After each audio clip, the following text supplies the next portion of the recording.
Right, my friends, this is the last chapter in the budgeting class. I know you're glad. It's chapter 15, and the title of the chapter is Debt Administration. I feel like in this book, we've kind of gone from birth of the budget or of not even so much just birth of the budget, but the birth of how we get money and then how we budget for that, how we prepare a budget, the different types of monies available, and how we prepare the budget around that. And now, in this particular chapter, it talks about how to best administer debt. And this is where I'm seeing that a lot of municipalities and governments get into trouble.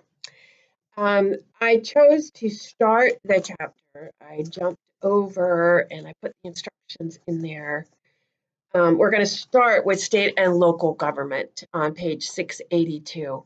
To me, the United States government, the federal debt is, it's almost like a joke because no other, it's not like you and I would be able to carry an unbalanced budget like that for all this time. It's kind of a big joke at the National Fire Academy because they operate on these continuing resolutions that keeps the government in business. I can't remember when they had a budget last. So anyway, starting with state and local government. And your author lumps these into municipal debt. And when we think about, I had to read it a little close because when we think about municipal or municipality, we think of a city. But this author is referring to city, county, and state as municipal debt. So he gives you some facts and figures there. It's grown, of course, just like the federal debt has.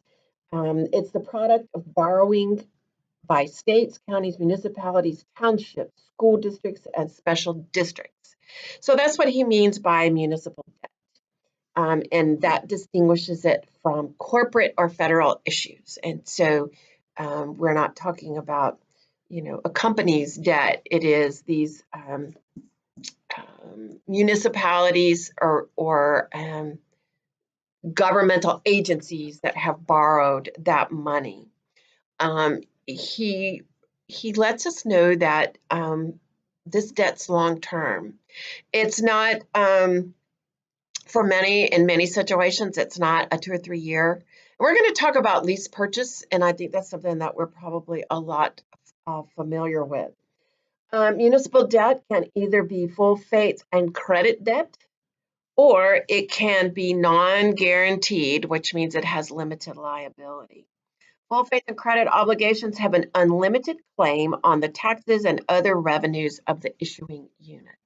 So that means that they can be paid back out of the taxes that are collected. I guess they're guaranteed by those taxes. And then the other ones do non-guaranteed debt does not have any kind of assurance of being obligated by taxes or other revenue that is collected by that government agency. Again, municipal debt is long-term. Most of state government debt, according to the author, is non-guaranteed, which kind of surprises me a little bit. But long-term local government debt is about 45% full faith and credit. So it's about half and half guaranteed and not guaranteed. So those are kind of the two types of debt in the sense of guaranteed or non-guaranteed debt. Let's see. I'm trying to hit the high points here. So when we look at, I've always heard people talk about the bond referendums. We hear a lot of places that vote on that. And I must be honest and say I've never quite really understood exactly what that means. It's revenue, a bond revenue bond debt means that it's revenue from a project. meaning a parking garage, a sewer treatment plant, or a university dormitory. That it's a pledge for debt service rather than the general revenues of the jurisdiction. So it's additional to what the monies that they are going to obtain from taxes and other revenues. So on page 686, there is a section that talks about municipal bonds, and it's really a history lesson on how they came to be. Interest payments on municipal bonds are not subject to tax. So municipalities could borrow at these low interest rates. There was something also called industrial development bonds, or IDB, as you will see. This is where a tax-exempt borrower constructed a plant for a private firm and serviced the debt with lease payments from the firm. And then came along the 1986 Tax Reform Act, which changed some of this. And these are, it kind of distinguished between the two debt categories, not the ones we just talked about, but a couple of more categories you can throw debt in. Number one is private activity and taxable bonds that can pass the private business use and private loan test. And these are referred to as private activity bonds, and these are taxable. And then there's public purpose, which bonds, which are tax exempt. According to your book, these are issued by state or its political subdivision, which we know is a county or a city. In registered form, they don't have anything to do with the other tests, the private business use and private loan tests. So two different types of bonds when we look at those. And of course, we're most familiar with those public bonds. In 2009, there was another layer of complexity added to the bond issue. And if you remember, we're coming out of that Great Recession, as the author has referred to it. This was Build America Bonds program. And this was an option available for bonds that were issued in 2009 and 2010. And so that was another option. It was kind of short-lived. Congress didn't renew it and has really resisted efforts to have any kind of a successor program. So it may have been more kind of a term of a bailout when we talk about those Build America bonds. It was just trying to get some money back into. There's a formula when we talk about appropriate debt policy, and this is where I think we have to look at some things.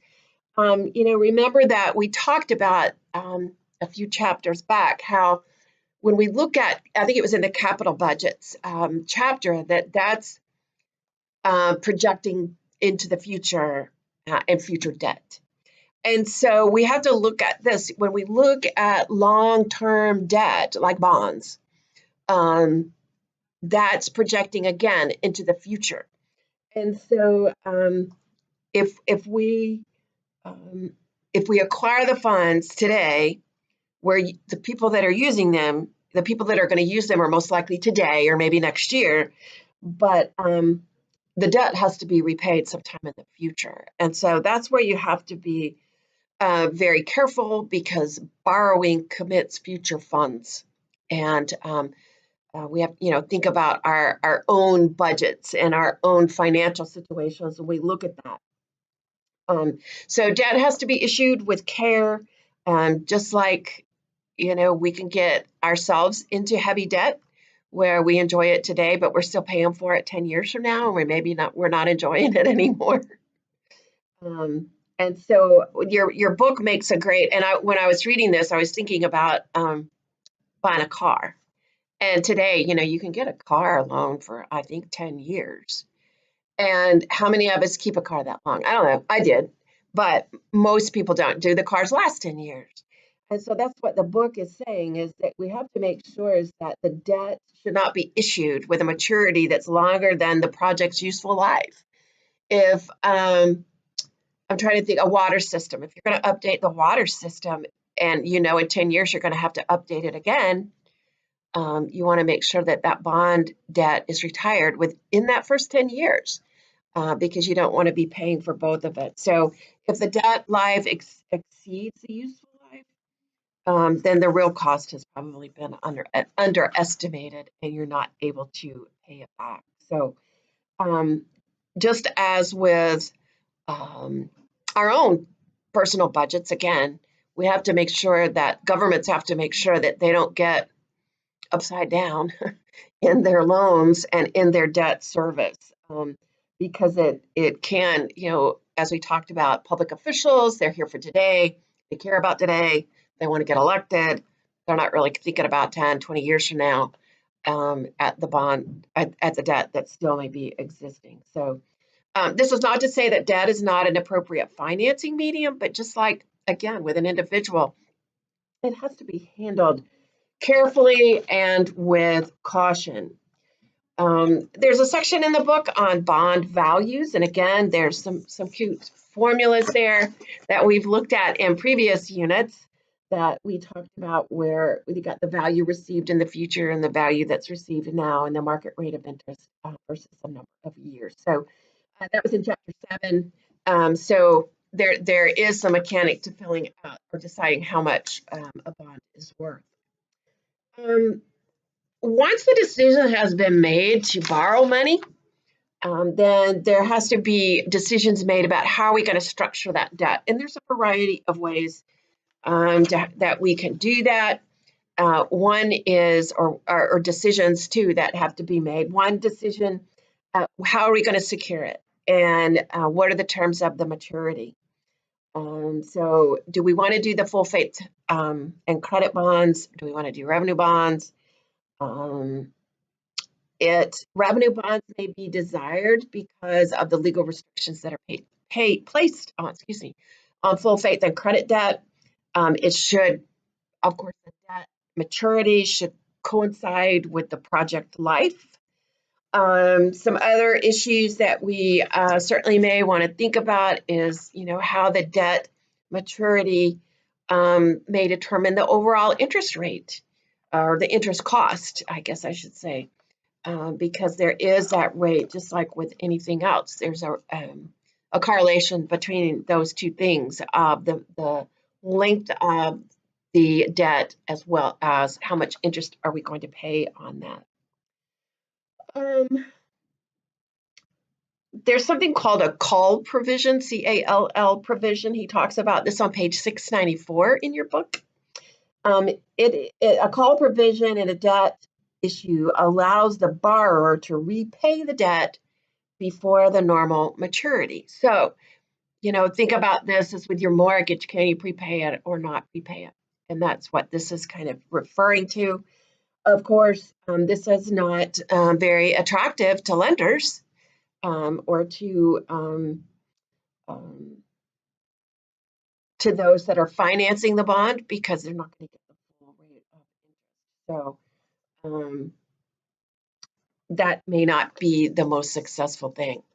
There's something else to be aware of. And as I go through here, I am just hitting the highlights simply because there's a lot of terms. And if nothing else, I may not understand all the ins and outs, and I certainly don't expect you to, but we need to be, when somebody talks about a bond referendum or full faith and credit bond or a revenue bond, we need to kind of understand what they're talking about. And so this is hopefully will be helpful in that regard. There's ratings. Now, I have heard of this when it's when the risk is greater, lenders demand a higher return for their loan. Okay, so that makes sense. And again, I narrow it down to the individual who's got bad credit. Maybe they're that credit risk, and so they're going to pay a higher interest rate. Well, the same thing's true with government. And so the risk is important to the borrower and the lender. And there are companies. Your book labels 3 firms: Moody's Investor Services, Standards & Poor's, which I have heard of that, and Fitch Investor Services. These are 3 agencies or firms that are nationally recognized statistical rating organizations, and they will rate a municipality based upon their credit. I guess it's like, getting it from the credit bureau. Same kind of thing for a government. And the rating firms look at three different things, or four, I'm sorry, there's four factors that are important in the reviews and valuations of a municipality's credit worthiness. One is the economy. And so it's the economy in which the issuing unit operates. A strong and growing economy brings a strong revenue base for servicing the debt, and that reduces the credit risk of the issue. We have to look at the debt. Again, this is really no different than it is for people. Debt history, debt position, and then the government. How professional is this government? What is the degree of professionalism? What is the capacity of administrators? The quality of the full budget process that we've already talked about. And think about that. Your final project where you're going to rate, a budget. Again, that's where it's important. It goes to the ratings of the municipality for their bond, and then financial analysis is the fourth one. Fund balances, trends in revenues and expenditures, adequacy of the revenue base, vulnerability to new liabilities, and the adequacy of financial planning, etc. And so all of those things work together to provide these firms with a way to rate different municipalities on their ability to repay a loan or their debt worthiness or credit worthiness. So again, not much different than it is for people. Something called credit enhancements can be used that can reduce the interest rate that a bond bears. And this is basically a third-party guarantee. Again, my small little mind says, okay, this is it's not really a cosigner, but it's somebody that says they are guaranteeing. There's a state credit guarantee, there's bank letters of credit, and municipal bond insurance. So these are things that serve to, I don't know that it would guarantee the loan or the bond in case of a default, but it makes the one borrowing the money look better and get a better interest rate. So those are called credit enhancements. And there are some different ones that I have already mentioned. In its strongest form, the state guarantee places full faith and credit of the state behind the contingent call and state funds. So what that means is that the state is saying, yeah, I would guess that the state is saying, on a full faith and credit, if there's not enough money for this municipality, then the state's going to back it. So maybe it is a guarantee to repay. The second form is a bank letter of credit. Again, if you have ever dealt with companies, businesses, I think about builders that may need to have a letter of credit. It is one of those things that tells us it guarantee the bank is going to guarantee payment of principal and interest on the bond if the issuer cannot do so. So I guess these are guaranteeing payment of the loan. I stand corrected. And the third bond guarantee, which is municipal bond insurance, this has been most widely used since 1971. And it's basically mortgage insurance like we have on our homes. This insurance, it is purchased by the bond issuer, guarantees timely payment of principal and interest on the issue, and thus allows a lower rated issue with insurance to sell. So there's different ways that we can, that those bond debts or those the debts for municipal debt can be guaranteed, whether it's by the state, whether it's by a bank, or whether it is through insurance. Underwriting, interest rates, and ownership. Again, very much like individual loans where we have these things. Usually bonds are sold to an underwriter because the bond issues are usually too large to be bought by a single investor. We're talking a lot of money here. And so they can't market to large numbers of individual investors. So an underwriter buys the bond. The bond is sold to an underwriter. The firm purchases the entire issue, and then the borrower receives the proceeds quickly from the underwriter, and then the underwriter resells at a profit to the investor. So they jack up the price, the interest rate, whatever it may be, a little bit so that they can make money in that regard. So underwriting is one of the ways that the municipality can get its money very quickly instead of acting as a broker. There's a couple of documents that have to be prepared during the sale of the bonds. There's an official statement and there's a legal opinion. The official statement is just a requirement for the underwriter, saying that that underwriter will be selected by competitive bid. It also contains 2 sections providing information prospective underwriters and investors need before committing the funds. So it's just an official statement about the borrower. And then the second document is a legal opinion prepared by the bond counsel, saying that the bond issuer has complied with federal, state, and local legal requirements governing municipal debt. So those are a couple of the things that you have to have for the underwriter in order to sell to an underwriter is the opinion letter or the official statement and the legal opinion, excuse me. There is some more calculations on page 704 in your book about computing interest costs when determining the lowest underwriter bid. I'm not going to worry about those. And so breeze through that, look through that. They do give you some good charts and examples on that. But I just think we need to have kind of an idea about how bonds work and how they determine the interest rate. So something else that I know that we do a lot, or I say we, I have seen it in the fire service a lot, is lease purchase financing. You know, you want to buy a new truck, you lease purchase it. And this is kind of provides a back door for purchasing capital assets, meaning, you know, we talked about capital expenditures. So there's operating leases and there's capital leases. Capital leases, or which is really lease purchase financing.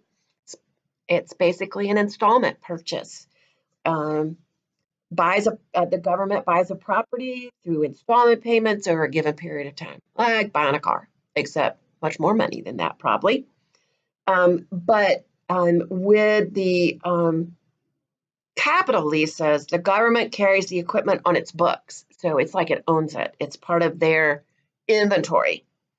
When we talk about the, I was looking at from the operating lease, there is like a rental.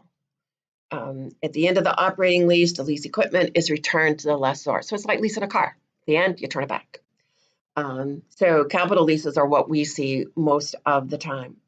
Many times when we talk about certificates of participation, this is a larger transaction where investors will buy the certificates of participation, which it gives them a share of lease payments made on that property. So it is designed for larger purchases. But I think this is one way that governments have seen to, without doing a bond referendum or a bond issue, is through the lease payment. And I think most of the time, the ones I've known about were capital purchases. Now, here we kind of come to the very end when government finances go horribly wrong. And this last section in the book refers to several ways that governments can go horribly wrong. Default, just as a default on a loan. So a government defaults when it does not meet a scheduled payment of principal or interest on a debt issue. It's a default is a bad thing when it happens to a municipality, state, local, or state or local. It's a clear violation of public trust, and they're rare for a government entity to default on a loan. Your book references the first municipal bond default was in Mobile, Alabama in 1839. So that has been quite a while. Something else that governments may find themselves in the middle of is receivership. And sometimes this happens with businesses and corporations, I believe. But we're talking here, there's a receivership is where an appointed third-party manager takes control of operations of the government. So it's just a takeover. Usually that receiver is appointed by, say, the state court, or by the state government, or by a court. They protect the assets of that unit of the municipality, and try to meet the demands made by those that are owed money by the government. So the receiver has the ability to change employment contracts and benefits for retirees. That could be bad. They can fire employees without normal termination procedures. They can replace all the elected officials within the jurisdiction, and it sounds like perhaps that should happen if this goes into, if a jurisdiction goes into receivership. I'm looking to see some school districts that has happened to. I'm looking to see if they provide a different definition for emergency managers. And I think we think of emergency managers as our disaster preparedness people, and I don't think that's what they're referring to here. But it does give you some examples. A lot of cities where that has happened.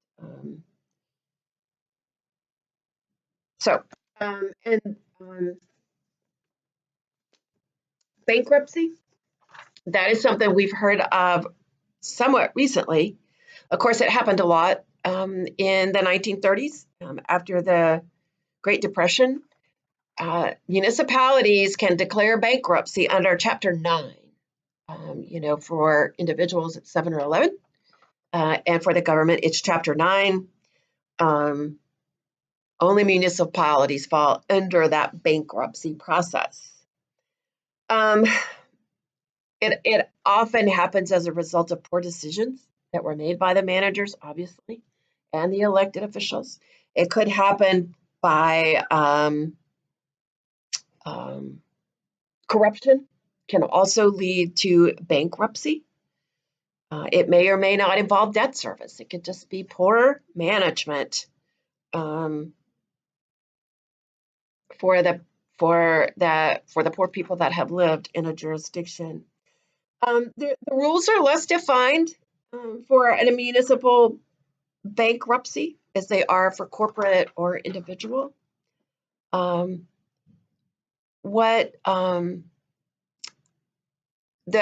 biggest thing is that for a municipality to apply for bankruptcy, they cannot be able to pay their bills when they come due. Is not able. It's not that, I'm not going to be, our projections are such that we're not going to be able to pay our bills 6 months in the future. It's today. Got to do it today. So the biggest thing about bankruptcy that it wants to ensure is that the government can continue to provide the services that the people need and retain its assets. So it can't force the jurisdiction to raise its taxes or reduce spending. So in some ways, I kind of wonder sometimes what municipal bankruptcy really results in. What does liquidating a city mean? Do you just shut down? I don't know how that works. Government bankruptcies can only be voluntary. So we know that the one that sticks in my mind is Detroit. And you're going to read an article about that. It's not a humorous article, but it has kind of a twist to it that I'll explain a little bit later. But it's not like you can go out of business. I think, when I think about rural Georgia, there's some towns that went from, I don't know that they ever abandoned their charter. They certainly are much smaller than perhaps they used to. And that's what happened in Detroit with the car industry. of course, they were big in the auto manufacturing. But some others that they have mentioned that I hadn't really thought about. So the big question in a municipal bankruptcy is whether bondholders, employees, or retirees are going to get stiffed. That's the biggest question. Governments seem to regard breaking contracts freely arrived at as something more weighty than just getting a fresh start. So it's when we think about bankruptcy, when I was with LaGrange Fire Department, there was two school districts. There was the City of LaGrange School District, and then there was Troup County School District. And during my 15 years there, at some point, the LaGrange School District said, "We're giving it up. We're going to merge with Troup County." And so they never filed bankruptcy, but it was financial. And so that was their solution. But I always wondered, did the county absorb the debt, or did the people get stiffed? And what about the employees? And what about their retirement? The same thing may be true with a fire department consolidation, city county. That's a consolidation issue, not a bankruptcy issue. So it's not but they may be consolidating based on the fact that they don't think they can pay their bills anymore. So bankruptcy in municipalities is a real thing. It does a lot to disturb the public trust. I can only imagine the people that lived in Detroit, how they felt about that. And there's something else, another remedy that's called repudiation. And it occurs when the borrower, the municipality, announces that it will make no more principal or interest payments on debt because it no longer recognizes that debt as a liability, which I don't think that works for people, but the action is rare. I guess it's just, a bond has been on the books for so long that they just, I guess, write it off and say they're not going to pay on it anymore, but it is very little used. So I realize I have gone through this and I have just hit the top of this, but we do need to understand about bond issues and bond referendums. Some places, like I say, vote on a referendum. I think there's one. I actually think there's one. There's some kind of referendum. It may be a tax referendum on this year's ballot. I honestly can't remember what it was about, but because I voted last week. But we do have to vote on those things about issuing bonds. When basically a bond is like I'm trying to come up with an example of what a bond is. The government says, here, I'm giving you this bond, and you're going to give me X amount of dollars for it, and this is how we're going to finance this. So it is a very complex process, I believe, but we do need to understand how that works. So as administrators, that we can talk intelligently about it. As I said, there is an article in your that I've added to the course site for chapter 15. The title of the article is Detroit Dead? And it's kind of funny because it compares Detroit to having a terminal illness. And that's the way, he gives a morbidity report. He talks about interventions. He talks about uses, titles, diagnosis, rubbernecking, that kind of thing. So it's just kind of the way he lays it out is very descriptive. And I'm going to post a discussion question about that. So make sure you read that article. And as I have said multiple times, I know this video is getting long, but I want to thank you for your patience as we've gone through this course. This is not my area of expertise. I don't think I have to tell you that, but I hope that you've gleaned a little bit out of it. Understanding the budgeting process. It was kind of interesting because I was doing some review work for my IFSTA committee, and someone had made the statement in the writing that a budget was an indicator of visions and priorities, and someone on the committee disagreed with that. And I was able to say, no, that's a true statement. And so I think if we stop thinking about a budget as a limiting document or a financial document and more of a roadmap and a guiding document, that it becomes more real to us, at least to me anyway. So I've enjoyed it this semester. I've enjoyed your reading your papers and your input. I know it's been a struggle, and I appreciate all your effort. Hopefully the next time this class is offered, either I will be better at it or we will have someone else that's much better at it. So thanks so much. Thank you for your time. Have a great day.